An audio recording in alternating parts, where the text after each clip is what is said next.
And then, Yeah, there's not a point where you sat down and said, I really made this choice.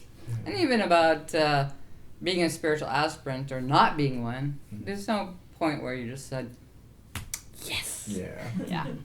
Sign it up. And everything in your life's been that way. Even being a spiritual aspirant, which is an extraordinary, different gesture to happen. But even that just kind of happened for you because of my intervention in your life. I just showed up. And that's what happens, really. The divine shows up either in unmanifest form where you cannot see or recognize, or a manifest form that draws you in. But yeah, so what's going on? Where's all the choice going on? Yeah. We always think there's a lot of choice, but what are we choosing? If you think about your choices, you ever wonder why I wanted that? Or I care about that? Why couldn't I just care about taking a boat ride on the Atlantic Ocean, doing that as my life?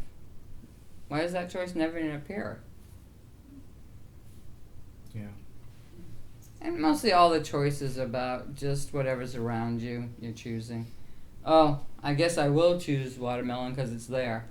No, it's not really about going and seek out anything and make it happen for you or make it your choice or make it work out and fulfill you. We never really went after anything to try to get fulfilled, did we? No, we just went what we were attracted to in the moment. Yeah, and what was around us in the Next attraction. thing Yeah. is in front of you. Yeah. Like you looked at a room and said, I like to have a nice attractive girl as my girlfriend, right? But then you just looked in the room that you had Right. come into. You didn't go into all the rooms in the whole town to find the most attractive. Nobody does anything like that. So we don't really work hard at what we think we're choosing or what our free will says. Yeah. We don't really believe that we're really going to be able to do it that way, do we? I don't know. Because it can be confusing sometimes because you're sometimes repelled by something you think you're attracted to. Yeah. That you can't do it, Yeah. whatever that is. You know? Whatever that is. You could say, well, I'm a limitless being. I think I'll now teach myself the saxophone. And I'll practice every day. That's what I'm going to do. And the chances are that you actually pull it off are probably... 50-50, yeah, right. I think that's kind of high. Yeah. Now, if you were raised in a family and everybody played an instrument and they wanted you to play the saxophone so you could be part of their song, I think your odds go up. Cool. Yeah. So it's kind of like what's around you, in a way. So for myself, in my own life, I had to walk away from my complete childhood setup to find what was around me that would really move me towards opening, you know. And so I had to leave everything. But no one's really left everything, have they? I mean, the only change, just think if you never met me, where would you be? I'm the one that created the change for you, right? Oh, yeah. So that was the divine will and divine intervention. But where would you be if you never met me? You're laughing. You got a knife. I don't want to say. Wow. And a van down by the river. And a van down by the river. Let's try to On a say bike that. down the river. Yeah. I don't know. Yeah, you know, it'd Yeah, be something similar. like ordinary. Or, Yeah, similar kind of situation, right? Yeah, probably in Chicago, right? Still I mean, you're probably doing similar things. Yeah. Art, yeah, I used to Art. with art and stuff Yeah, like that. for you'd sure. be doing similar things because your attraction was already established Yeah, and your choice. But was that a choice or just such an attraction that you can resist it? I couldn't. Yeah, it's Yeah. not a choice. Yeah, if you can't resist something, is that a choice? Yeah, Yeah, that's a good really. point. Yeah. So if you get called to the spiritual life to do sadhana, is that a choice? I don't really think so. I don't think you can choose it or not choose it. To me, it's really funny that everybody thinks that they're sitting around choosing things. Because that would really be a lot of better choices would be going on. Yeah. Yeah. No, it's mostly just whatever's around you. You're not choosing the thoughts, anyways. You're not choosing your thoughts. Whichever ones, so it doesn't Yeah. matter whichever one you follow. You're not. And picking you're it. not, and unless you're a spiritual aspirant, you're not even choosing the thoughts you decide to believe in. Just have it. Yeah, just just happen Mhm. based on what's already occurred to you. Totally. Yeah. Habit machine. Yeah. How do you practice and live and locate already happy if you're denying the actual experience you're in? You can't. You have to accept the experience you're in. And what is that experience? We're kind of, this body minds are mortal. Mhm. So the mind that you're depending on to have all those plans to go out and get fulfilled by, that's mortal. And the body's mortal. So what's left? Mhm. Well, that's where your intuition, your spark lies. Do you have one for what is deeper than that, the body-mind? If there isn't, you can see great beauty but not be affected by it. What makes someone stop and see it's not their will, but the divine will? Seeing that is beautiful. Yeah. That despite everything, all the limits of the bodily, having a body mind, and all the delusion of the mind that somehow you're going to get fulfilled through experience, besides all that, if you have a moment where you just go, wow, it's amazing. This being is amazing. If you have that moment, a lot of people think that's enlightenment. And you just duplicate that moment again and again. And that's just the first noticing, the first stirring. That's the very, very beginning where you just begin to stir. And some people enshrine that moment and they go back to it to prove the evidence. So they develop a spiritual ego and a spiritual philosophy and teachings out of it. But what is it to live that and recognize that? Always. You cannot leave your natural state. Well, that's enlightenment. Well, you can never leave your natural state. Under any of the conditions of aging, it's too hot out, your boyfriend cheating on you, whatever. Under any condition, you can't leave it. There's no possibility of leaving it. Because leaving it is going into accepting false reality as real reality, and it's not. It's just not true. One thing you know, if something's not true, it's just never going to be true again. Once you get that down, it's just never going to be, and it changes everything. If you get something that's partially true, or you get around somebody who knows something that's true, and they say, well, she really knows what's true. Okay, I'll count on that. That's good. I believe it. Your belief in what's true is not going to do it. It has to be actual living experience, your living experience. Your true identity as being lived as free. And how do you live that? Yeah. So, everybody in the world thinks we're making choices, we're doing this. I mean, look at the premise. You're born. You choose that one? Look at the premise. You have to go through puberty. Then you maybe reproduce and take care of kids. That's hard. And then you have to sustain your family and yourself. That's hard. And then it all withers and dies. Like, where's any of that premise anybody would actually choose? Would you choose any of that? If someone said, hey, here's the plan. Let's play this game. You in? Yeah. It's going to be fun. Let's play this game. I think I'll stay right. I'll stay in the higher realms of hanging out with happy beings, being happy. You only have to play it for 95 years. What's that? You only have to play it for 95 years. 95-year-old. How's that? 75 for you, 49 for you. How's that? Let's keep doing this. And life is really absurd. So if you're not here to wake up, it's so absurd. And all these, the way everybody gets through this absurdity is somehow feeling the premise is so great.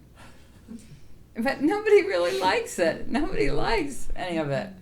Nobody really wants to be a struggling teenager. Nobody really wants to have to go out and get a job and sustain themselves. Nobody wants to be an aging body that everybody looks at and goes, oh, God. Wrinkles on wrinkles, Nobody wants to be any of that. But we're all free will. What are we choosing? I don't get it. What are we choosing? What are we choosing? What are you choosing? The biggest disappointment and the saddest depression happens when you think that your choice is frustrated, right? And you can't get what you want. But what if you say, well, this is the way it is and I gotta dig it. Right. I gotta be happy with this, in this. I gotta be happiness no matter what's going on. I don't want to do that. Because you still think something's so great about the premise. But you're complaining about the premise all along. Life sucks. It's not fair. You know, when you're young, people look back when they're young and say, oh, I had all this energy and the world seemed before me. And then what happens? Time flies. Time flies, but you never actually really felt that way either. No. If you look back. Trying to make other people like you, trying to. it's just Yeah, all you were confusing. struggling. The whole thing. It was always struggle. Scary and struggling. And, Yeah, life was always a struggle, even if you had an easy circumstance. You know, nice people around you. It was still a struggle. It was still like, the burden of, being mortal. Yeah. And that's what you're trying to get free of, the burden of being mortal, aren't you? Yeah. It's a good thing to get free of. So what's the function of the body and the mind in a regular life? It's to somehow just go through all those motions. And the mind's there to try to package it for you that it's more acceptable, and that it's not a burden, that it's wonderful and great things will happen and you'll figure it out and you'll conquer it all. And people, goddammit, will really like you. And all that's going to happen. That's you dreaming great, glorious life. And then you get depressed once in a while because it's not really like that. It's not like a great life. So when people are thinking they're choosing something, it's just another day of that delusion. It's like, try embodiment. You'll have free will, I promise. Yeah. It's like a selling point. Mr. Anderson, the inevitability. Yeah, I watched Matrix this week. You can tell. Yeah, it's just like, I don't know. It's kind of really sobering, but is it really sad we're in this condition? It's only sad if there's no sadhana. Yeah. You just get this, burden of being embodied, right? Yeah. And then it's going to end. total atomic. So that's kind of depressing. Yeah. And you try to make do out of it, right? And you try to get distracted with the things that, like, oh, I'm prettier than her, or, oh, I make more money than him. And you get distracted with certain things, but it always bombs out, and you're always back to, like, sitting in a room going, oh, God, sucks. And you look at everybody else, and nobody's willing to admit that embodiment is a burden, that it sucks, because then you're not a positive person. You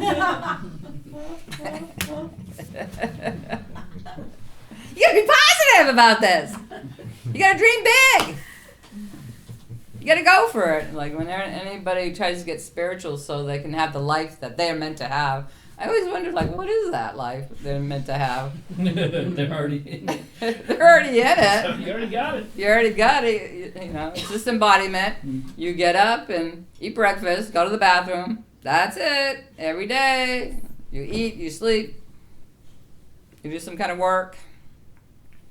What is the life you're meant to have? When you're in. What's that? The one you're in. The one you're in, but you're also meant to have the get age and die unless you die young. Is that the life you're meant to have? The life you're meant to have! Old age and death.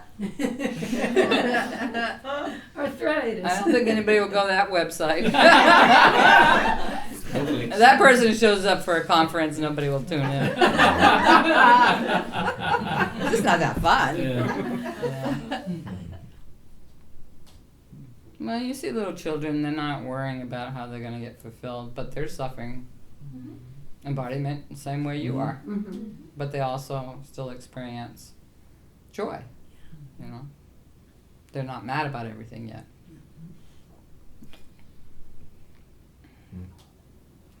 So yeah, we were talking about that. What else were we talking about? I was just telling James, like, whatever confusion there is about having your own life, being under the guidance of a spiritual teacher, whether they're a true teacher or not so true or a complete fuck up. Well, we'll just talk about the true one. But that's the best life you can actually have. Because the free life of independence is how you're going to know and recognize the burden of your embodiment and honestly face that. And locate. How are you going to locate the free, already happy state? You need an expression of that. You need a transmission of that to locate it. Because otherwise you wouldn't even believe that it's possible, that it exists. Because in all the free will choices, no one ever chooses to not be themselves and be already free.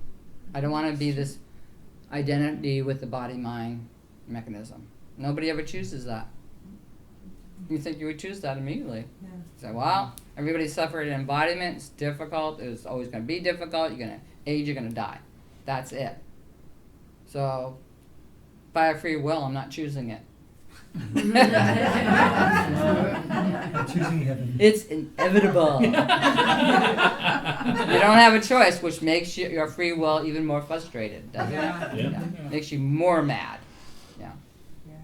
So the only real way is to find someone who can transmit and show you the true state and show you and allow you to help your ego become effaced, lessen your ego charge, so you can feel disappointment and embodiment and how what is lacking in it and how it inhibits you.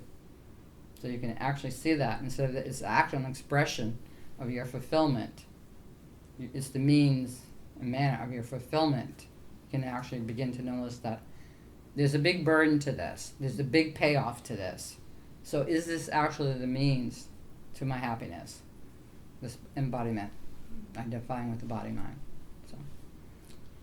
So I was talking about James. So, he's talking about, I won't bring up that, but just that some teachers have a lot of form. And he was asking me, is that really helpful or is that a hindrance? And I said, it's actually helpful because there's the ordinary person who's distracted that embodiment is difficult or disappointing. Whatever the heartbreak about embodiment, they don't want to face it. They want to create an illusion that through the mind, they're going to figure out how to get happy. So there's everyone doing that game, and everybody wants you to believe in that game. So if you don't believe in that game, where do you go? Who you hang out with? What do you do, right? So if there is a circle around someone who is free, then there's a means. There's a means to say, okay, embodiment is a burden. It's not going to fulfill you. And you can have a graceful burden, but nonetheless, it's a burden. Because no one's really happy with it. So having a circle and being around someone who has gone beyond the limits of that idea and what that idea implies all the time, you get to whatever process of progress you have towards facing that and locating me as your happiness, as what's true beyond the body-mind. Not locating me as another personality that has a body-mind. This body-mind is burdened by the same thing yours is. It's the exact same thing. So what you have in a circle and how a teacher develops a teaching is to serve how that circle is and what kind of era that is or what kind of cultural context that is. We'll serve that. We'll serve to help you, give you a form that will hold you here so you can face your embodiment and the burden of it. And you can locate what's prior to that identification, body-mind. And you can let go of seeking to be fulfilled by it. So, but that's a work of effacing the ego and that urge to get fulfilled. So if you stay here through my transmission of already happy and facing the burden of being embodied and facing the game and shenanigans of that you won't get fulfilled through whatever you conjure up here to get through it. You're not going to get fulfilled. You're still going to be burdened by embodiment. It's never going to go away. So how do you face it? You know? So the circle provides a means and a form and a lifestyle that helps you to face this and also to endure your effacement of your ego wanting to search out and get fulfilled. Because we have the dilemma, isn't it? The dilemma is, I want to be an independent person who does what I want to do, and yet I feel crushed by embodiment. But on the other hand, what choice do I have? But I have to go out and try to get happy in embodiment. That's the only choice you have conventionally without a wisdom realizer in life. That's the only choice you have. It's very difficult because you're always going around what depresses you the most, and you have to make happiness out of it instead of accepting it. So I'm here to help you accept it and face it, but I'm also to show you that that limit is not who you are. So that's why there's no free will. Yeah. If I didn't do this, you would just be circling it. You'd just be saying, okay, I feel I'm really burdened by embodiment. At the same time, I gotta go out there and figure out and make good decisions about how to get happier. I'm just gonna die and I'm old, but I gotta go out there. I'm just 30 and I have to go be successful, more successful, right? I have to go out there. That's where I'm gonna feel happier, right? Well, not really. So you can do all those things and never face what I'm talking about you have to face. And you can do whatever you want and still not see how your ego is getting stronger in that delusion. That embodiment. Okay, I'm not going to think about that part. I'm just going to go out and try to fulfill it. Have the best life you can have. Well, all lives are exactly the same. There's no best life you can have. No one's doing anything different every day. They're getting up and doing the same thing they do every day. It's not different for anybody. So we're talking about free will, so the sham of it and the counterfeit of it. But I guess it's called free because no one can really pull it off. It's free of you. Yeah, right? I don't know, man. It's free of existing. Yeah, it's free of you. To give up the burden, part of giving up the psychological burden, the burden of mortality, to give up the burden that you have free will help you a lot. To think you have free will only really makes your burden harder. And so that's the struggle when you come to your teacher. You want to have these nice spiritual states and feel good, and maybe you do in the beginning. But then this work of facing the burden of your mortality and also trying to escape that and trying to find happiness and experience and conventional experience in all the conventional ways in the conventional ego, well, it gets really convoluted because most people don't face it and they end up creating spiritual ego as a means to feel important and special. So that gets kind of messy. So where do we go from here, right? So really, the best life you can have if you didn't wake up yet is to stay here and face the burden of your mortality and also face how your ego is chasing after playing a game of trying to get you fulfilled somewhere, and how you won't actually live right here as you are. It's like, I know Susan would never pick to be, a 74-year-old aging woman, ever. Did you ever choose that? No. So free will is a sham as far as being able to choose that. So if you never choose old age, why is there old age? To show you you're not choosing anything? To understand the burden of mortality, huh? Yeah.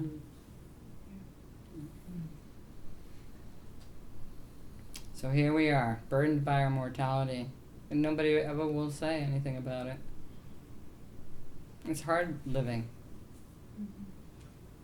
And it never gets easier. Never. I mean, you can have pleasant experiences, sure, but it doesn't get easier. Certainly not. Certainly not. And at any time, it can be over. So everything you piled up and everything you created to create an identity that you were happier with here, it's all got to be gone, just like all your objects and all the people you know. It's all going to disappear. And that could even happen without death. Somehow, some catastrophe could happen and take everything away that you own and can kill all the people you know. You know, and people have experienced that. So that's a real shock, right? They thought they were living a life of free will, trying to get happier, and somehow maybe pulling it off a little bit, or maybe not at all, but they were convinced it was a life of their own, of free will. And then that happens. Well, free will is free, then you have to somehow examine that. You willed that too.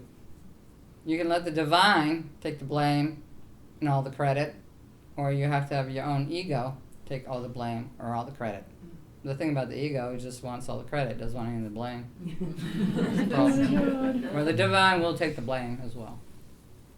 The divine knows that suffering is not entirely real, but it's there. It's there as a goad. It's a goad to look at your burden of mortality. So if you're not so entrenched by your own livingness, even though you suffer a lot in it, and it does feel like a burden a lot of the time, you won't stop there. You won't just stop there and be fascinated with it.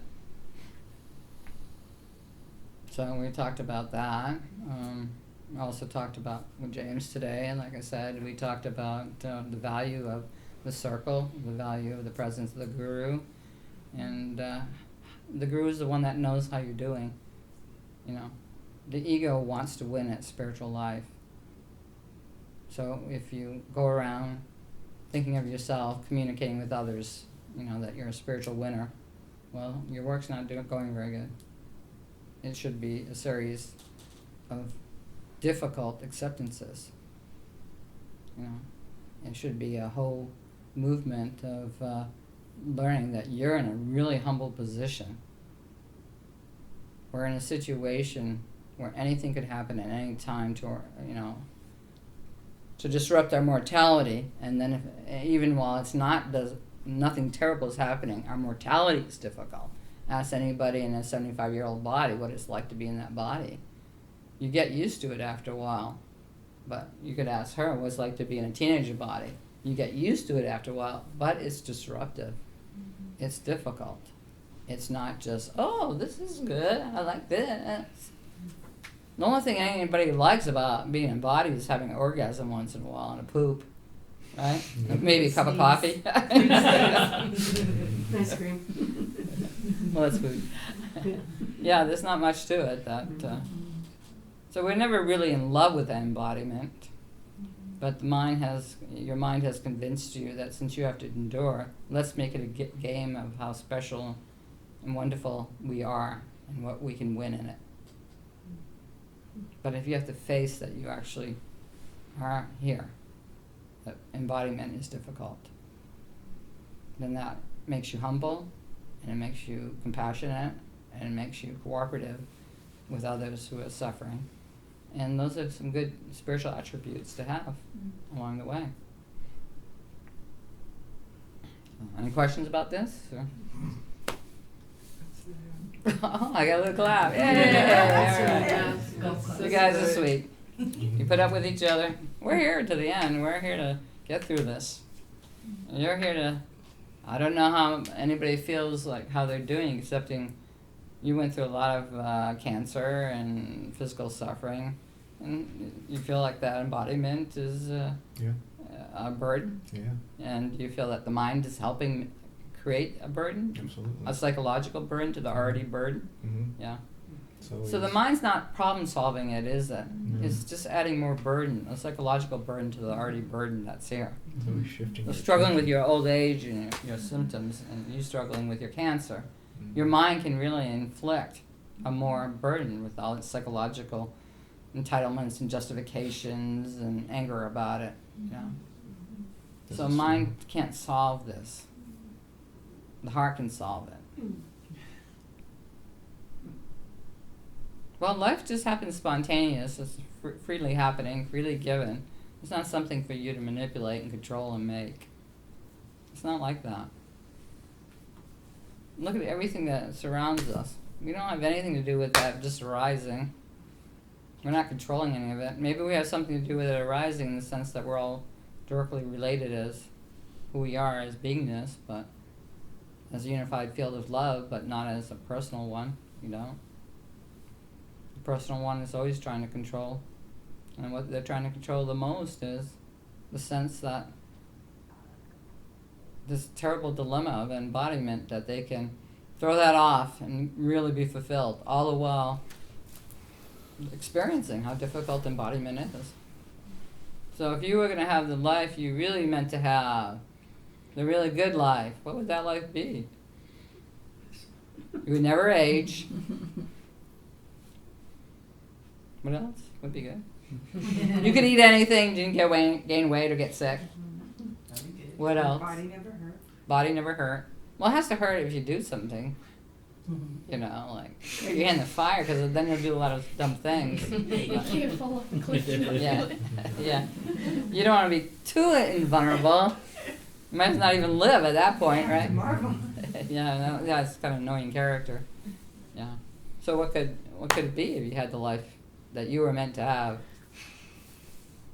All your wishes are fulfilled, Yeah. and you don't feel the consequences of them. Yeah.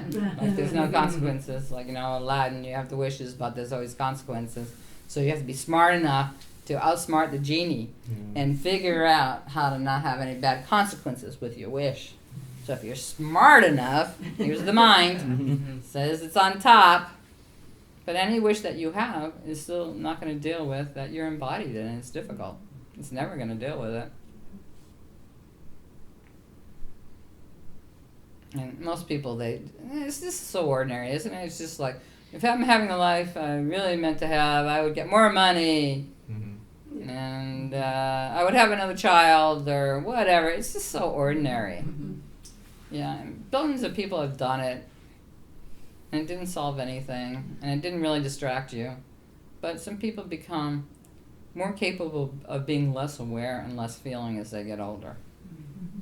So they don't even notice anything anymore. They don't notice how the burden of embodiment. They don't notice how the mind has just packaged them into some little excuse, and it's not going anywhere, that they're just living each day the same, not really related, not feeling unification of love, not feeling much of anything, just feeling kind of crabby about everything. But that's a good life. I'm going to get there. You know? And that's just what it is. Everybody tries to be socially nice about this problem. You know, like, ugh. And if you say, well, isn't embodiment difficult? And you feel the burden of that? And like, you're just being negative, not positive. Go out there and dream the big dream. You can get whatever you want. Well, you can, but you're still going to feel this. Yeah. It's never going away. We've all had good sexual experiences. We've all made some good money here and there. We've all gone to beautiful places and had nice presents and had some good champagne. We've all done some good experiences. So it didn't touch this, did it? And that's why you came here. And that's why, if you want to really resolve this, you have to stay here. You have to stay here and face it. Does anybody think they've entirely faced it, or they just faced it somewhat? They're still chasing after that it can work out for themselves? What do you feel about it? How you doing with it? I'm chasing it. What's that? It's still there. Still there? I see it though.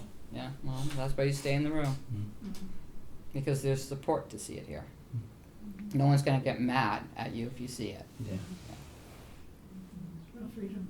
What's that? It's a real freedom Yeah. to be here. Yeah, It's it's safe. freedom. Yeah. It's a safe to be. Yeah, this is the real free will It to is. stay here. Yes. Mm. You know, Yeah. but yet you don't know how you're getting to stay here either. So it's divine free will. Just, It's not just personal free will. grateful. Very grateful. And anybody else can come into the room if they want to. And they can leave the room. And they can think it's all their choice. And that's fine. But wherever you go, it's still you. And you still have the burden of your mortality. And you still have the ego chasing around to get rid of that feeling, what that means, why it's difficult. You want to get busy with a happy life, doing what you want. Nobody ever knows what they want. I've asked a lot of people what they want over the years, and they never notice. They're chasing real intensely after something, but they never know what it is, what they really want. If you want to be the best musician, you gotta practice a lot. And there'll always still be somebody better than you. So you still want to do it, even if they're still gonna. You have to learn some humility, and there still will be somebody better than you. You still want to do it. Practice every single day for hours and hours and hours. I don't know. That's a question you answer, right? Most people say, why bother? Life's just difficult anyways. Why make it more difficult by practicing 10 hours every day? Why hike Mount Everest? It's just difficult. Why do anything really difficult? We're already burdened by our mortality. That's one way of looking at it. But none of those ways are freeing you from the psychological burden of it. You're just adding to the psychological burden of it. So sadhana is not adding to the psychological burden of it, but facing it, face on. And as you face it, the ego becomes less adamant to go search out. And it begins to just relax. And in that relaxation, you begin to notice that beingness is already here as you are. And a lot of people think just that moment's enlightenment itself. But it's not. It's just the very beginning.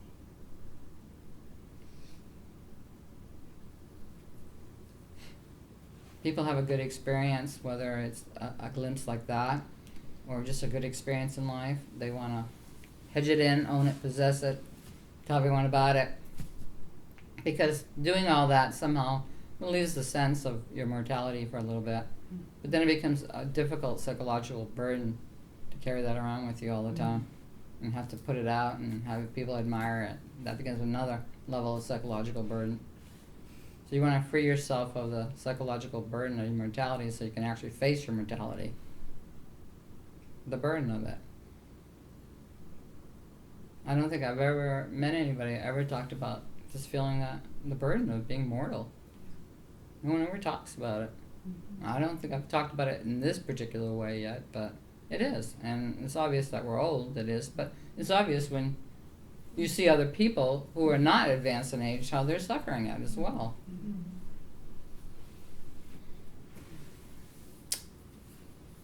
So being able to stay in the room is to be able to face this, begin to take some of the artifice of all that psychological buffering of the mind, of being able to go out and have a life that you're meant to have, and go out and have that life. And like I said, I don't know what that means because, besides eating and sleeping, getting requirements, which everyone has to do every day, what are the other choices? It's up to you, I guess, but there should be this choice, choice of sadhana. But and however long it takes for you to stay in the room to have the depth of awakening that you can never leave, that there's no impulse to leave, there's no impulse to even fuss with it, there's nothing left, and yet, you're here as this bliss of being in the midst of all this mortality, that's a burden, and everyone's suffering it, and everyone's suffering a psychological mind device that keeps telling you, go out and get happy in the midst of this. So that's the condition where you get to live your enlightenment. It's all right. I mean, I'd rather be enlightened here than not. Because I'd just be going down the toilet bowl of this, feeling the burden of mortality, especially as you get older. It's like so obvious it's a burden, but it's always been a burden. But you're just going around that toilet bowl and knowing you're coming to the end. So the whole psychological device of the mind trying to project you into experience that you're going to get fulfilled or it's all meaningful. Oh, that's going to be I think even... we run out of energy. Yeah, the energy, but it's also more psychologically disturbing to get that enthusiasm up again, isn't it? Mhm. That's why old people are kind of crabby. It's really hard to get up that enthusiasm. Start over again.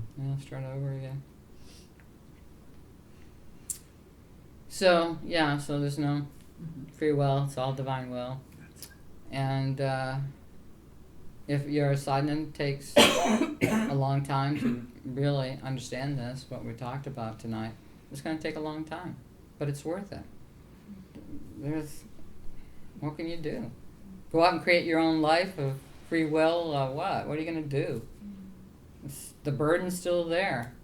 You're just trying to escape it with things to do and special projects of saving the world and the climate, or I don't know, whatever people do to make themselves feel like they're having a meaningful life.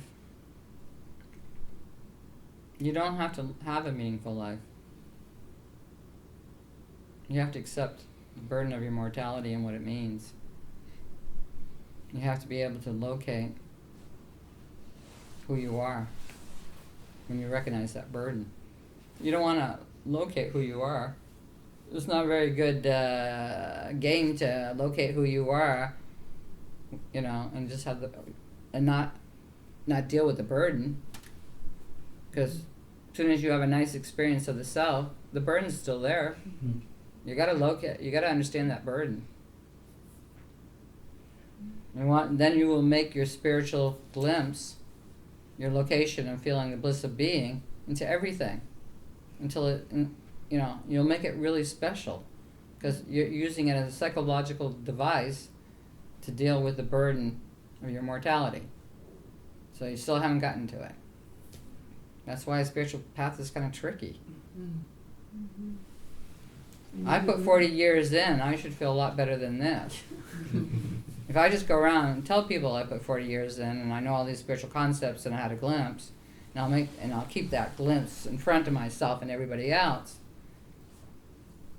that'll work.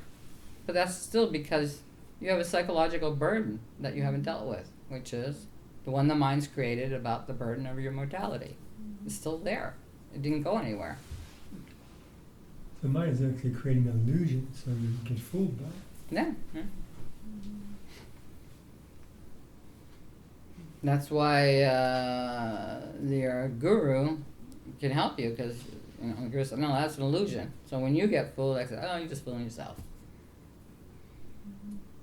And we laugh. We laugh about how hard it is being a teenager, how hard it is being a grandma, how hard it is being in the middle phase where you're raising kids and trying to support yourself. We laugh at all of it. We're not making fun of it as unworthy. We're just laughing at it. Because we want to stay in the room and allow ourselves to feel the burden of our mortality and to be able to really locate ourselves as beingness. So if you feel the bliss of being and you feel blissful, can you feel it under this burden?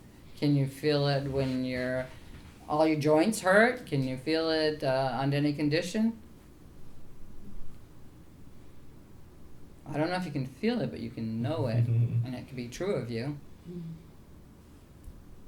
If you're looking for a certain kind of feeling, I don't know if that's a good word to describe it. When people get in an accident, and it seems like it's inevitable that you might lose your life, people say they see their lives flash before them. And my guess is they see it because they're giving it up. Okay, it's over. Okay, the burden of embodiment's over. Good. Phew. Good. That's over. Yeah. This shit was hard. And you wander in the astral state for a while until that breaks down too. The whole personal mind breaks down. But so you wander around. You get a little time to make sense of it. But what if you made sense of it before? You know, while you're here. Only in this room are you allowed to make sense of it. No place else. Even in a lot of spiritual places and spiritual communities, people want to feel that you put your time in and do spiritual practice, you have your spiritual philosophy, they want to feel like, yeah, it's all going good for me, I got somewhere. It's not a real genuine humility. It's like, oh, we're just mortal. We're suffering the condition of mortality. It's a burden. So, how do we get out of here? How do we escape this? You escape it by accepting it. The mind wants you to escape it by creating experiences that are going to glorify yourself, make you feel better. But no matter how cool you think you got and how spiritual you got, you're still hovering on the toilet bowl of the burden of your mortality. The sting's still there. That's a great image. It's still there. So that's all the condition everybody's in. And that's why you can feel compassion towards everybody and be humble, because we're all in that boat. But a spiritual aspirant is the boat to accept it. The very thing that nobody can accept or want to accept. And why the mind has created the device of non-acceptance and created even a more psychological burden than we're already experiencing from having to deal with the burden of it. So yeah, so we're just ordinary people sitting in a room waiting until the end in a way, right? Because we all know it's coming. But before the end comes, there's some work to do. And that work is, emotionally accept the burden of your mortality and begin to be here under any trying circumstance. Be here as the location of happiness here. Be here as I am. I don't think anything here is really happy and having great or beautiful or all that fantastic, or I'm not having the life I meant to have. I don't have any free will to go around and choose the life I want. I can sit and say, geez, I want to hike the Pacific Crest Trail, but my body can't do it. Same conditions you have.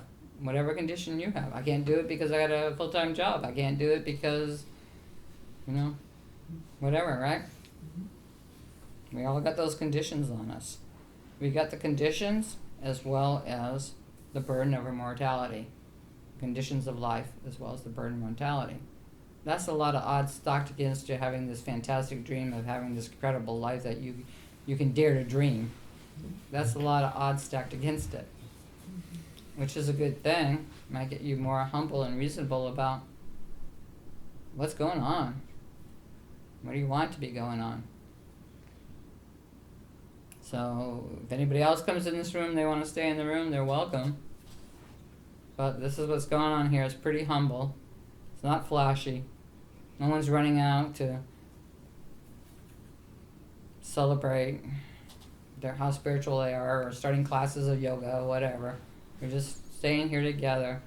It makes it bearable to take on this burden, to take on this work that you have to struggle with, that each one of you have to struggle with. It makes it, pleasant enough without making it phony and another psychological burden. It's not phony. It's real. So, all right. I think we killed it. All right.